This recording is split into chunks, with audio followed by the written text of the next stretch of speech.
Tervist! Alustame Eesti Nõidade Liidu nõidade konverentsi teemal teadvuse iseolemise osa tekstid.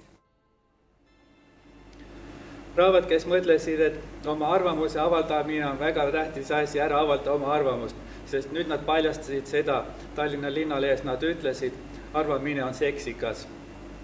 See on juhtkiri seal, nüüd on see paljastatud, et tal ei olegi muud kavatsust, kui ta soovib oma arvamust avaldada, kui ta soovib lihtsalt ligi pressida teatud küsimustes. Aga siis on hätta sattunud teadus sellega, oletamise süsteem ehk teadus. Sellepärast teadus põhineb arvamustel.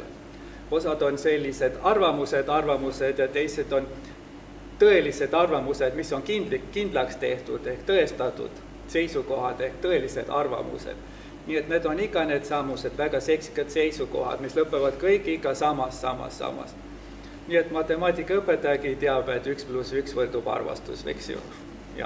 Ja niimoodi poisse ja tüdrukuid liidetakse matemaatikaõpikus tänapäeval 7. klassis ja nii edasi, et see on hirmuäratav. Nii et see on jõudnud igale poole see samane iseolemisetuse alustala, et mind ei ole kunagi olnud. Ma olen funktsioonis ainult selles mõttes, et kui mingi teine asi mind tunnetab, siis ma ütlen, et mis ma arvan selle asja kohta, aga kui ei ole siin ühtegi asja, mis mind tunnetab, siis ma olen lihtsalt niisama üks lihatükk. Sellepärast rahvas käib ringi ja vaatab asjade peale, sest asjade sisse on asetatud tunnetused siin. Niimoodi surm ehitas oma unenäo siin, et alati vaadates asjade peale on midagi tunda. See ongi see ohtlik lugu. Mine tea, mis asja on tunda. Isegi viinapudelit vaadates on tunda. Mitte, et kas sa tahad või ei taha, mitte see, vaid et on tunda, mis asi see on. Mõned sensitiivid rajasid oma tegevuse selle peale tunnetada asju. Nüüd nad ei teadnud, et see maailm oli ehitatud siukse asja peale. Seda ei pidanud tegema. Pidi tajuma hoopis seda, et kas nende tunded, mis sisemuses on, need tunnetused endal, kas need on ka teadvuselised või nad on irratsionaalsed sänsed ja põhjustavad lagunemist ja kirgesid ja lõhkumist ja nii edasi. No minna juurde ja röövida ära või nii edasi, sest vaja on, sest teistmoodi ei saa. Aga saab teistmoodi küll. Iseolemise esimene tunne on tagasi tulnu jäimki 0. Saabub, ilmub ja nii edasi. Mees, kes on iseolemise osa tundelisi jäimki ja nii edasi 0. Iseolemine on üks suur sellisemgi nii edasi jõud.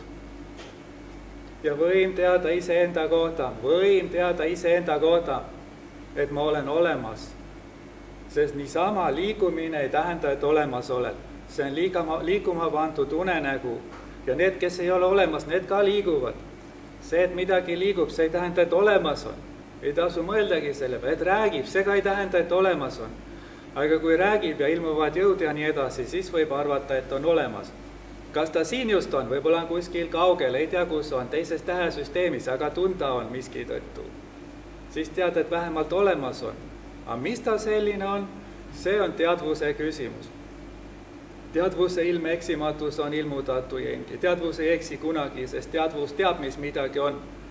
Ja kui teadvus enam ei tea kellegi meelest, mis midagi on, siis ei ole üldse midagi, mis teaks, mis midagi on, siis ei tasu enam üldse midagi rääkida, sest see kõik on üks plära siis.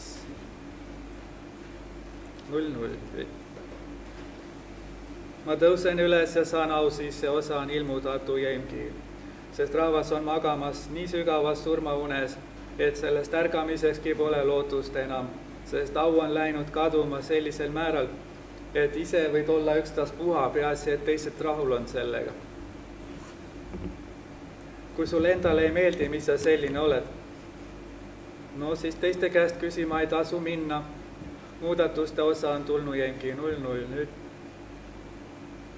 Ja ravideks, kõikideks asjadeks on vaja muudatust, sellepärast, et ravi ei toimugi ju, kui muutuda ei saa. Haigus on püsivaks saanud juba. Haiguse jõu püsivuse emaldamine 0.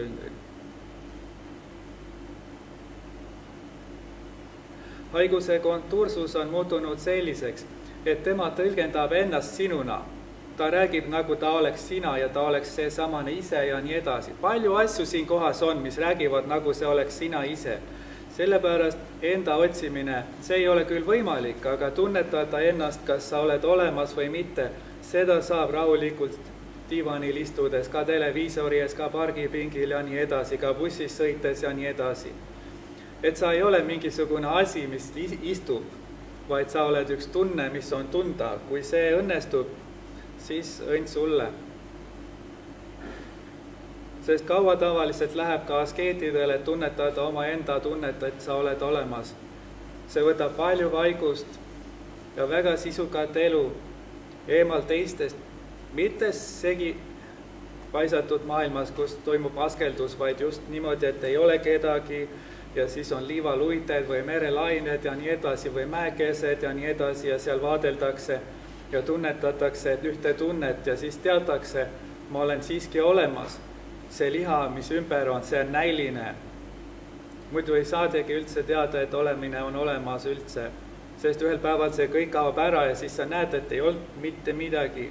Ja siis see viimane täpikene ka, mis oli, seegi kustub siis. Kas kriitilisus sellisemaidki nii edasi teemasid peale iseolemise on? Ma ei ütlen, et ei ole, sest ilma iseolemiseta maailm, nagu see siin on, see kustutab su enda, et sind ei ole. Jääb lihtsalt üks keha, mis kõnnib nii kaua, kui on seda ja pärast surm hävitab selle kõik, ütleb tekst. Ja nii edasi. 0-0.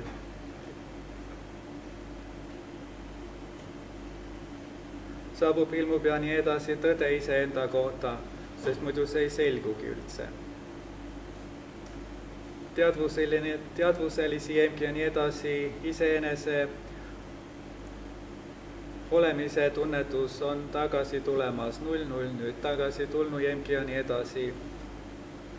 Iseolemise tagasi tulemise protseduur teadvuse osa jaoks 0-0 nüüd.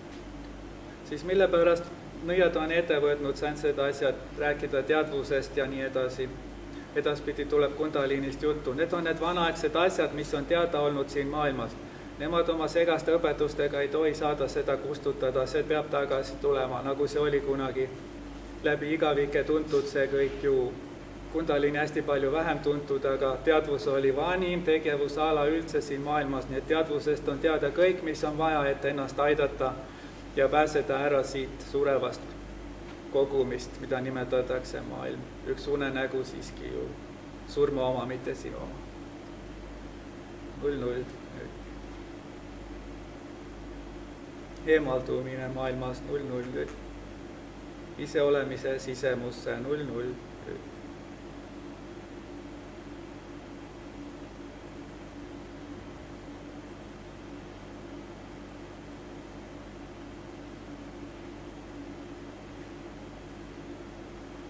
Olemise süsteemi hooldab ülim olend, olemise Jumal, seega ikka ju pöörab selle rahva silmad vaatama iseolemise sisemusse.